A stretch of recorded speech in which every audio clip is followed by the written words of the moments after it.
Aksi pembobolan los pasar impres di Kota Lubuk Linggau kini kembali marak terjadi dan menimbulkan keresahan di kalangan pedagang. Dalam sepekan terakhir telah terjadi beberapa kasus pembobolan toko di pasar impres yang menyebabkan kerugian material bagi para pedagang.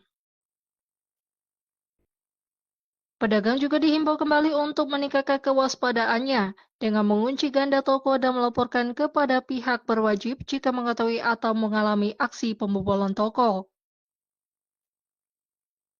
Dengan kerjasama antara pedagang dan aparat kepolisian, diharapkan keamanan pasar impres Kota Lubuk Linggau dapat lebih terjamin.